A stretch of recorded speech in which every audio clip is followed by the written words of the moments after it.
দেখেন carrom board খেলা চলাকালীন কিভাবে লোকের পাশে কাটি করে।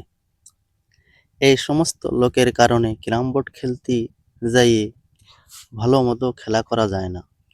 এরা শুধু বলবে এটা খেলো, ওইটা খেলো, শুধু সাজেশন আর সাজেশন।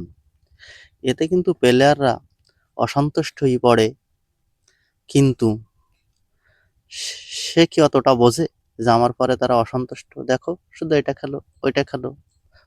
প্রত্যেকটা প্লেয়ারের কাছে যাবে আর শুধু বলবে এটা খেলো, ওইটা খেলো। এতে কিন্তু চারজনের রাগ হয়ে যায়। দেখো, কাটি করার কারণে ইজিগুটি মিস। তাই তারা রাগ করি তার মুখী স্টেপ মেরি দেছে, হাত বেঁধে থুয়ে দেছে। থাক এবার, এই জায়গায় দাঁড়ায় থাক, কথা কয় এবার, এটা উচিত কাজ করিছে। এইসব লোকের সাথে এরকম কাজ করাই উচিত। বাইন্দি থুয়ে খেলতেছে ক্যারাম বোর্ড, কথা কবি না আর, কাটি করবি না আর।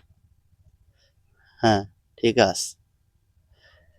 দেখো, তাও কিন্তু সে মুখ নাড়াচ্ছে।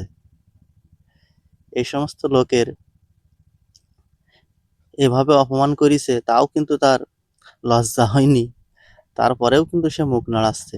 তার মানে এদের ঠেকানো যাবে না, এরা বলেই যাবে, এরা কাটি করেই যাবে।